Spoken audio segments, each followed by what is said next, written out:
tous, bonjour, bonjour. Cette vidéo pour te parler de comment faire quand tu traverses des moments difficiles émotionnellement. Comment faire pour aller à la rencontre de ce qui est là. Euh, Pourquoi je te parle de ça? C'est parce que la plupart du temps, dans nos vies, quand on traverse un moment difficile par rapport à des circonstances extérieures, un état émotionnel passager, de la tristesse, de la colère, euh, une, euh, une sensation de plus avoir de sens, une difficulté relationnelle avec quelqu'un qu'on aime, euh, quelque chose sur quoi on n'a pas forcément d'impact dans notre réalité. Ce sur quoi on peut avoir de l'impact, c'est notre état intérieur face à cette situation. Et, euh, et sentir que on peut on peut rencontrer, on peut avoir un lien avec cet état intérieur, ça va nous faire reprendre de la puissance et quelque part nous faire quitter cette sensation qui est vraiment très désagréable dans nos vies, où on se sent impuissant, on se sent victime, on se sent ballotté par les événements. Donc c'est important de revenir à soi et à cette sensation que oui, dans cette situation, même si je ne peux pas changer les circonstances extérieures, même si je ne peux pas changer que euh, cette personne s'en va, même si je ne peux pas changer que euh, je me fais licencier de mon travail, mon ado ne me parle plus, euh, je dois déménager car mon appartement est en ruine à cause du plafond qui s'est effondré. Ça, c'est ce qui ne peut pas changer, c'est la circonstance extérieure. Mais derrière, il y a mon état intérieur sur lequel je peux avoir une forme de... Alors, j'aime pas trop le mot maîtrise, parce qu'il y a cette injonction à faire quelque chose, mais plutôt, ouais, j'aime bien le mot pouvoir, j'aime bien cet aspect-là que on peut on peut poser un lien, on peut poser un regard différent sur la situation et changer notre état intérieur. Alors comment on va faire ça? Euh, la première chose, c'est bonjour à tous. La première chose, c'est être en conscience avec ce qui est là, là, tout de suite pour moi. Ça, c'est très facile à dire, c'est pas facile du tout à faire. Pourquoi? Parce que la plupart du temps, quand on se sent pas bien, triste, en colère, épuisé, surmené, fatigué, épuisé, on va tourner notre conscience, notre attention vers quelque chose qui va nous détourner de ce qui se passe pour ne pas sentir ce qui est là parce que ça fait trop mal en fait, c'est trop inconfortable. Et ça, malheureusement, cette habitude qu'on a de se détourner de ce qui est là, ça va nous éloigner encore plus de ce qui se passe et on va avoir encore moins d'impact sur ce qui nous arrive et on va s'éloigner de soi-même et donc ça va maintenir euh, cet état intérieur difficile, ça va maintenir de l'inconfort et on va poser des pansements en fait, comme de manger du chocolat, euh, de regarder notre téléphone pendant 1 heure, de regarder une série sur Netflix, euh, je sais pas moi, qu'est-ce qu'il y a encore comme détournement de l'attention? Boire un verre d'alcool, fumer une cigarette. Donc, je suis pas en train de juger, hein. Bien sûr que tout ce que je vous dis là, il y a des moments où on peut le faire en conscience et il n'y a pas de bon, de mauvais, tout est ok en fait. Et si la douleur qui est là, elle est trop importante pour aller avec, aller la rencontrer, c'est ok en fait. C'est juste de déjà poser de la conscience sur tous ces comportements qui nous font fuir de ce qui est là tout de suite, là maintenant pour moi. Et parfois, quand c'est trop difficile d'aller regarder, d'aller à la rencontre de ce qui est là, la solution, ça peut être de le faire avec un thérapeute. Parce que pour aller regarder ce qui est là en moi, pour aller vraiment le rencontrer, j'ai besoin de sécurité. J'ai besoin d'avoir construit en moi assez de sécurité pour me sentir confortable d'accueillir des sensations désagréables, pour me sentir confortable d'accueillir de l'intensité. Euh, et le premier pas, quand on va rencontrer ces parts de nous qui sont jugées comme mauvaises ou qui sont pas censées être là, qu'on a envie de faire taire, de fuir, de pas regarder, le premier pas, il peut être parfois très difficile à faire. Et il ne s'agit pas de se faire violence. Et dans ces cas-là, allez voir un thérapeute, allez vous faire aider par quelqu'un qui est un professionnel et qui va vous guider, vous emmener, vous accompagner, vous permettre de trouver de la sécurité en vous pour aller regarder ces parts de soi. Et quand ça s'est installé, quand on a vu que aller regarder ces parts de soi, ça nous faisait pas disparaître, ça nous faisait pas mourir, qu'il n'y avait aucun danger à le faire, qu'on n'allait pas, qu'on n'allait pas. Euh, souvent, c'est ce qui arrive, c'est des idées de mort, euh, ouais, qu'on va mourir, qu'on va être détruit, qu'on va se dissoudre. C'est notre cerveau limbique en fait qui s'active en mode survie pour nous dire n'y va pas, n'y va pas, n'y va pas. Et quelque part, il nous protège ce cerveau limbique.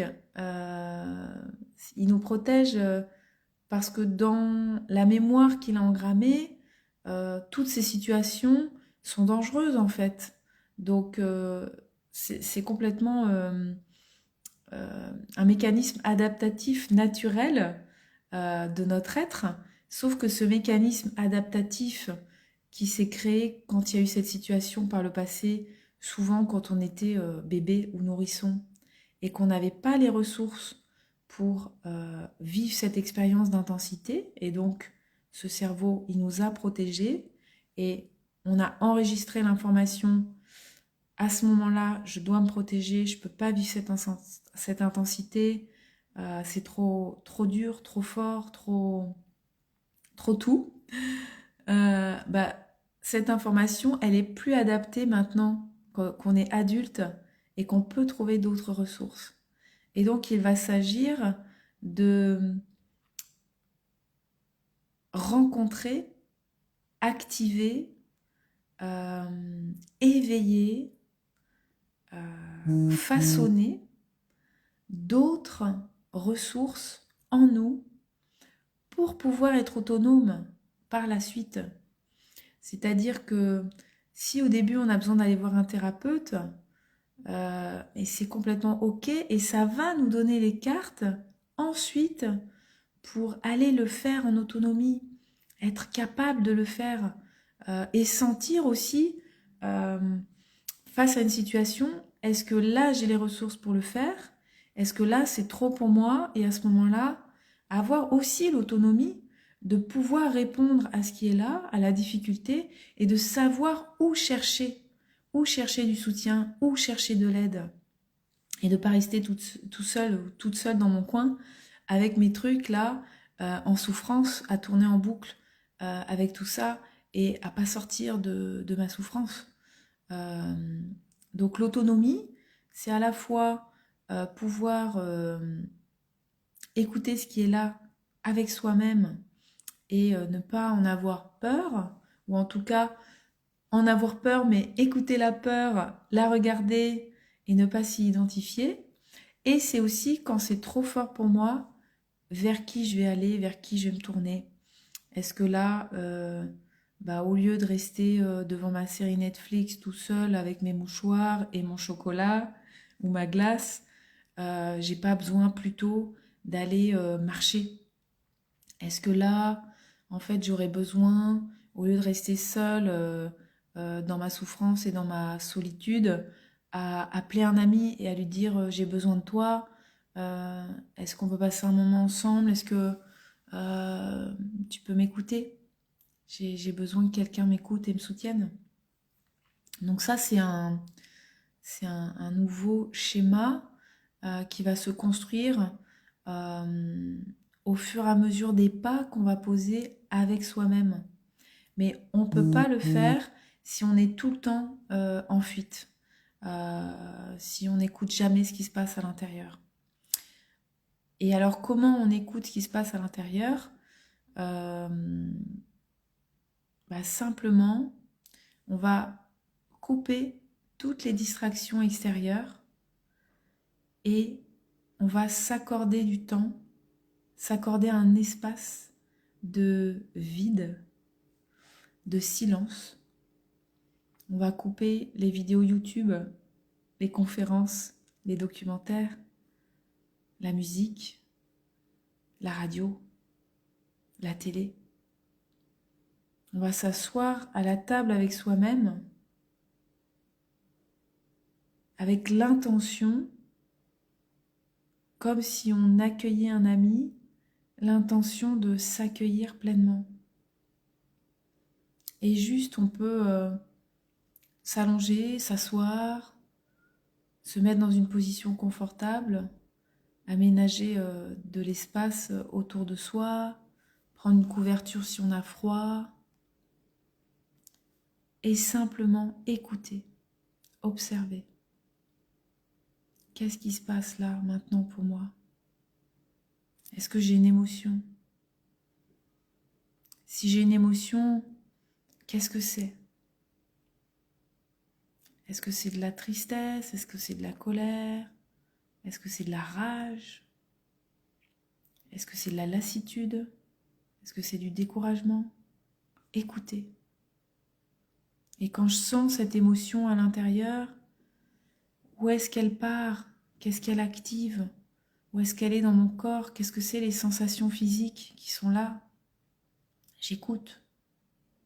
Et peut-être que quand je vais écouter cette sensation physique d'oppression dans la poitrine, l'impression de ne pas pouvoir respirer, le fait de poser de la tension, ça va se transformer et ça va me conduire à une tension dans l'épaule gauche. Et là, hop, j'ai une image qui va arriver d'un souvenir de mon père qui m'avait tapé parce qu'il était en colère contre moi, m'avait puni. Et là, je vais contacter ma petite fille intérieure, mon petit garçon intérieur. Et puis, ce voyage, en fait, va me mener quelque part. Et la sagesse de mon corps, elle est là pour me guider à chaque instant. Je peux juste faire confiance à ma sagesse intérieure, à mon guérisseur intérieur. Où est-ce qu'il a envie de m'emmener?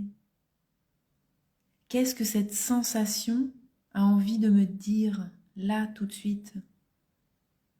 Où est-ce qu'elle veut m'emmener? Quel est le message qu'elle veut me dire? Et peut-être que ça va être que des pensées. Je vais m'asseoir, fermer les yeux, et je vais être envahie de pensées. Et ça va partir dans tous les sens. Et blablabli, et blablabla, et pourquoi j'ai dit ça, j'aurais dû dire ça, et je m'en veux d'avoir fait comme ça, c'est toujours comme ça, à chaque fois je fais comme ça. Toutes les pensées qu'on se dit des situations de soi, de ce qu'on aurait dû faire, pas faire. Et ces pensées, je peux juste les observer en essayant comme de regarder une série Netflix, sauf que cette série, c'est moi. Et qu'est-ce qui se dit dans ma tête? C'est quoi ces pensées? Quel est euh, le mouvement scénarique? Qu'est-ce qui est là? Est-ce qu'il y a des pensées qui sont tout le temps là, qui reviennent sans cesse? Et quand j'écoute ces pensées, quand j'observe ce que je me dis à l'intérieur, avec un regard de curiosité, je peux me dire, ah waouh, je me dis ça, incroyable. Et avec ce regard de curiosité, en se, en se prenant un pas de recul par rapport à ce qui se dit, en étant complètement observateur et pas dans la pensée, bah, du coup, j'ai une vision d'aigle en fait et je peux complètement prendre de l'espace pour accueillir cette pensée et voir que cette pensée, en fait, elle me définit pas. C'est pas moi cette pensée. C'est quelque chose une histoire que je me raconte, qui s'est construite parce qu'il y a eu à un moment un événement, euh, quand j'étais petite ou quand j'étais ado ou peut-être même un peu plus grande, une histoire qui m'a profondément touchée. Et à ce moment-là, à cet instant, je me suis dit, voilà, je vais plus faire ça parce que ça m'a trop touchée, ça m'a trop blessée. Et donc, il y a une croyance qui s'est installée, une histoire que je me suis racontée de cette expérience. Et cette pensée, dans le futur, elle a plus de raison d'être en fait. Elle est juste activée par une situation similaire. Donc je peux aussi simplement la regarder. Si j'ai envie, je peux suivre le fil et voir de quel endroit elle est partie, à quel moment elle s'est construite. Et du coup, en prenant du recul, il y a une forme d'apaisement qui peut arriver de dire que non, je ne suis pas, je ne suis pas tout ce que je me raconte. Et tout ce que je me raconte peut être complètement transformé par une nouvelle vision. Et si je vous prends un exemple, par exemple, ça peut être...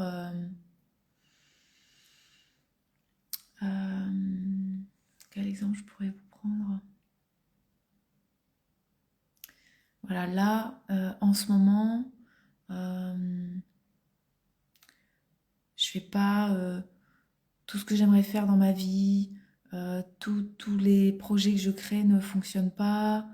euh, et là, l'histoire que je me raconte, ça peut être, ben, je suis nulle, j'arrive à rien faire, c'est toujours les autres qui réussissent, c'est pas moi. Et puis de toute façon, je mérite pas le succès, j'ai rien à apporter aux autres. Et ces pensées qui sont là, mais elles font complètement écran à ce que je suis vraiment en dessous. Et peut-être que simplement dans ce moment de ma vie, j'ai besoin d'abandonner mes projets, de ne rien faire pour qu'un nouveau mouvement arrive. Et en accueillant cette phase-là, il va y avoir un nouveau mouvement derrière, mais si ces pensées sont là, ça m'empêche en fait de rencontrer ce qui est là maintenant dans ma vie, ce qui est juste pour moi. Et donc de pouvoir observer ces pensées, ça va donner l'autonomie de sentir que il y a une autre manière de voir, il y a une autre manière de penser, et de ne pas m'identifier à ce schéma répétitif. Donc ce que je vous dis, c'est assez simple en fait. S'asseoir et être avec. Sauf que ça demande une intention très forte parce que le mouvement naturel, quand on n'est pas bien, c'est de ne pas aller à la rencontre de ce qui est là.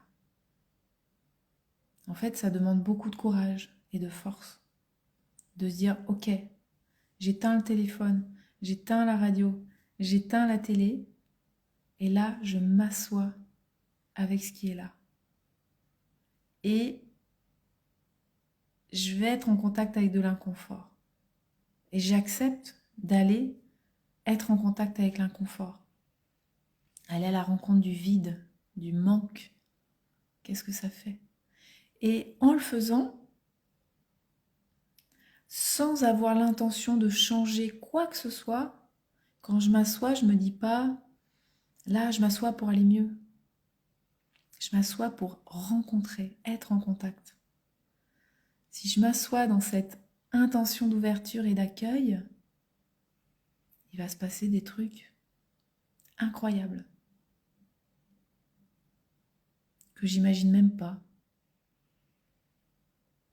Et ça donne une force d'autonomie. Après, il peut tout arriver. Je peux être en contact avec ce qui est là. Je l'ai déjà fait, j'ai vu que j'étais pas morte, que je m'étais pas désintégrée, je peux le refaire. Et quand j'ai pas la force de le faire, être en conscience de voir que je prends mon téléphone et que là, j'y arrive pas. Alors, voilà, j'ai envie de te dire, de vous dire, qu'est-ce que ça vous fait? Est-ce que ça résonne avec des vécus actuels dans vos vies? Comment c'est pour vous? Qu'est-ce qui est là, présent en vous quand vous m'écoutez? Qu'est-ce que ça vient réveiller, activer? Voilà, je serais heureuse d'avoir vos retours. Et peut-être mon invitation aujourd'hui, si vous avez envie, après avoir écouté cette vidéo, c'est de prendre 5 minutes, 10 minutes, un quart d'heure pour vous asseoir dans le silence, fermer les yeux et vous rencontrer avec ce qui est là. Juste ça. Sans vouloir aller quelque part, sans vouloir changer aucune sensation, émotion, pensée qui est là. Juste de regarder la série Netflix de vous-même. Et quel est l'épisode qui va se présenter. Voilà. Merci pour votre écoute et à bientôt, j'espère.